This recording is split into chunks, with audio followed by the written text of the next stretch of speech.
you think that you're wiser and older as time goes on, but there was lots of cool crafty things that I did then that I would never have done now.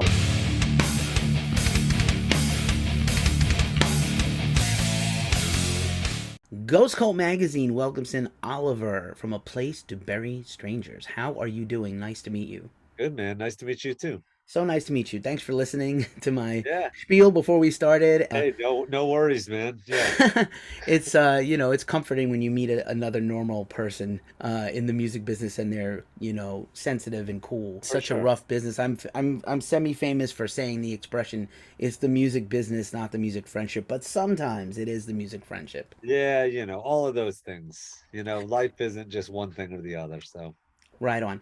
So, lots to talk about and unpack. We're here today mainly to talk about the deluxe reissue. Is it also a remaster reissue it's a of remaster reissue. completely remastered and reissue with a bunch of deluxe tracks and formats you've never had before of Exploding Head, which is like a phenomenal album that I was heavily into in 2009 and 2010. I love Oh, thank you. I'm a big fan of the band and Mute Record stuff in general, which you were Yeah, on yeah, for a minute. For the sort of post punk alternative rock genre, we all draw that line back in time to like Joy Division and The Fall and maybe yeah, the first Killing Joke album and yeah, yeah. even a little bit of Ministry, although they were like the American copy For of, sure, man. Yeah, trying to whatever. It's copy still that badass. that So, first Ministry record with Halloween and stuff, yeah, sort of gothy post punk and early Bauhaus and stuff. But a lot of bands, and it's coming like there's a huge resurgence of bands inspired so much by that they're drawing, whether it's like apples to apples copies or similar genres or even just taking it into other genres. There's a lot of metal bands now that are citing that era of music as their favorite era of music, and then for they just sure. add a heavy Yeah. guitar. So your band was made a pretty big impact on me as a fan and a lot of people, and that record stands out as like your second record, and it was like a big level up for Yeah. y'all. And so I'm really excited to talk about sort of the genesis of this reissue, not just because anniversaries come and go with time. What does time mean anymore Sure. because of the pandemic? But it's really cool to meet you and talk to you about this release today. Cool. Right on. Yeah. Thanks for having me so much. So, Yeah, and so I there was all this other material. So did you guys? Was there so the onus was, oh, let's put out a new version of the record? But did you know you were sitting on this all these other tracks and these covers and things? I mean, I hadn't looked up and seen what everything that we were sitting on, but like, I always end up recording tons of other music and we're always making stuff. And when you come out with an album, you kind of like select from what's like the best tracks and then take those and bring them to the limit. And so that was, I guess, where that was. Those were those tracks that were written. I mean, it was such an exciting time for me. Like, I was such a fan of Mute Records, and for them to like pick us up and be like, we want to put out your album, and going to go meet Daniel Miller and work with all these crazy people is like such a just insane thing. I mean, they gave me, we went to the offices, they gave me a huge stack of records, and I was just like going way deep down that hole of all of that stuff. And, we even found out some bands that I didn't really know about that were on that label and all of that. So it's so kind of cool to, I don't know, be involved in that world. And then so that was like the inspiration for a lot of these tracks. And so as well as some of the opportunities to do some of these covers for some comps and stuff. So when we were looking back, it was just what stuff did I have that came out around that time, and what could we do? And that was, yeah, we picked kind of the best of that stuff to put on this reissue. Nice. I was going to ask about the sorting hat of sorts. What if there was stuff that just wasn't good enough to make it, or if not fully formed enough, or just ideas. Did you come across anything that wasn't finished that maybe could resurface later on? Obviously, you just put an EP out not too long ago. I mean, I don't think so. I mean, I'll always do this tendency where like you write songs that you would, maybe they're cool songs, but you would never release.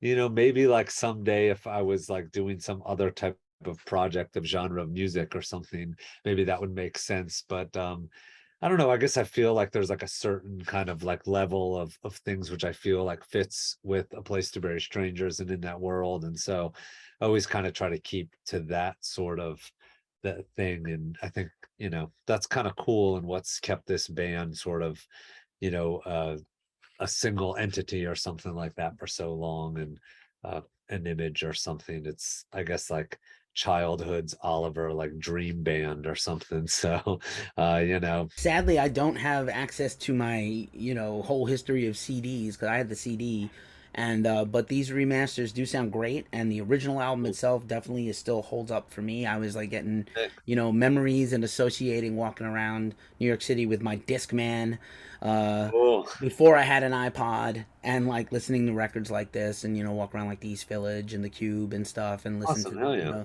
like walk to the beat, eat to the beat, right, and just jam out some of these songs, Deadbeat and Ego Death and I Live My Life and Hit. These are really cool tracks that still, for me, they hold up now. When you look back and you're revisited this record intimately and for a while, just getting this release ready, did anything kind of jump back out at you now that you appreciate more than back then? Yeah, I mean, it had really been a long time since I even like listened to a lot of this stuff. And so Exploding Head, the original one was like the first album I think I ever mastered originally. And so when doing the remaster, it was like cool to kind of go in with the original tracks and reassess all of this stuff and just hear, I don't know, kind of it's sort of crazy how you see these different parts of what you record and you're like those weird decisions that you made at the time and those kind of things and like the rhythms that I was into and the kind of performance of playing. You always are like, you think that you're wiser and older as time goes on, but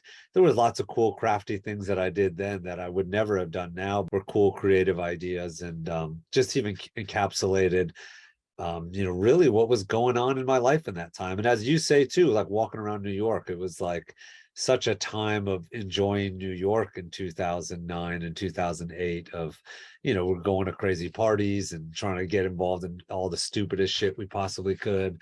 And, and so, really kind of brought about a lot of even those sort of like memories and, that's how you sort of right and you kind of can't help it but it sort of like captures that sort of moment and excitement in your life. Right on. I can't really speak to Manhattan so much, but especially Brooklyn, Queens, and parts of the Yeah, Bronx. This was pre recent gentrification, so it still had that kind of New York character totally, yeah, and, tons of DIY warehouses and stuff. It and was, mom and pop stores, and even like sort of the rebirth of the mom and pop store, or not a mom and pop, but sort of like the independent DIY spirit of business people. yeah, And it wasn't as, you know, I mean, clearly you still had like, a Home Depot in Manhattan, which is still blows my mind that that thing exists.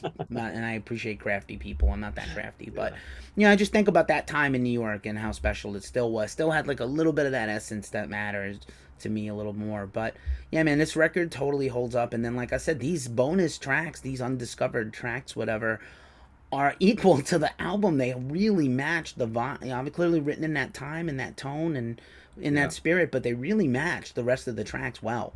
cool, right on. Yeah, it's just those kinds of things where it's like you're working with different people. It's like even like one of the tracks has like the drummer of Baroness on it, and you're kind of there with your friends and people who are all around and coming over to your house and going and hanging out and doing things together and that um and it's not necessarily one thing or another for sure what songs make it on a record and what don't. It just at some point you kind of feel like this sort of thing tells the whole story of what you're sort of going for. So those other tracks, not that they're not as good as the rest of those tracks, but it's just for different things. Or even some of them were recorded for like, I think even that track was like recorded for like a Greenpeace compilation.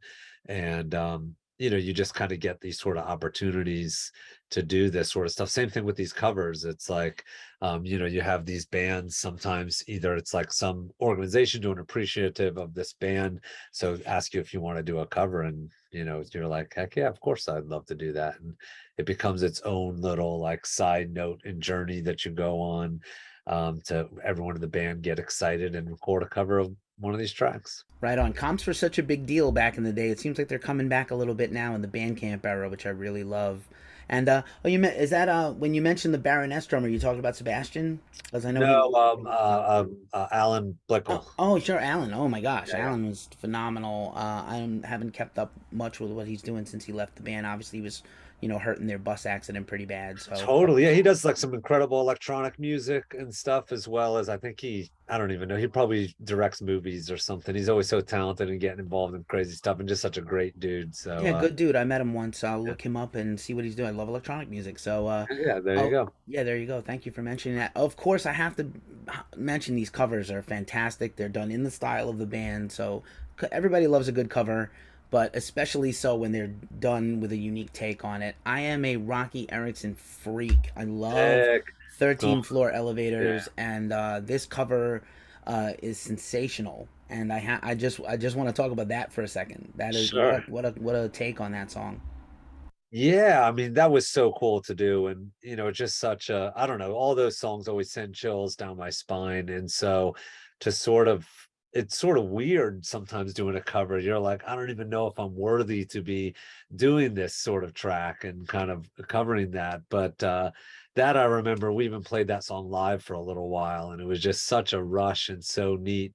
Um, that yeah, I don't know. I love that cover as well too. I think that's definitely one of the highlights on that where you know I don't know, you're somehow you feel like you're kind of even being teleported back to some sort of time sometimes when like playing these things. And that's even a strange thing too, to sort of put yourself in the shoes of one of these other artists. And it is a place to very strange our style, but I guess it's as close as I'll get to like a seance or something, and going deep into that sort of thing. So yeah. That track is Tried to Hide, by the way, just in case I Yes. forgot to mention it before. Oh And yeah. again, I know the original is super popular among Rocky fans, but that's one of their best ones. For And sure. then the Bowie cover, which makes perfect sense because Bowie is really the father of, he was the post punk. And Totally. the whole Eno trilogy is almost a punk, is the roots of post For punk to me. sure. And so I love the Suffragette City. It's very well loved and copied, but again, very unique to this band, which is, again, great job.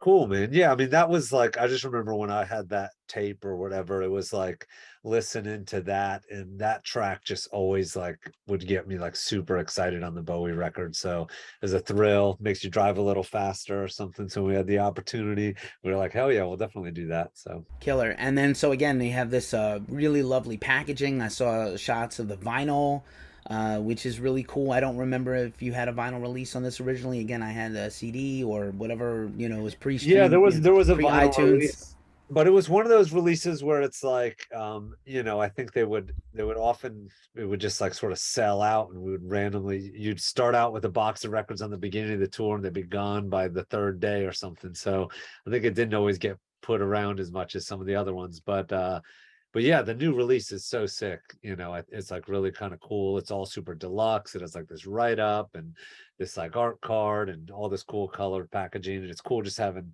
extra tracks. I don't know. I like that stuff. And, it's, I don't know. Sometimes you get like the extra tracks from some artists, and it's like just a slightly different mix of the song. And I'm like, why do I even have this?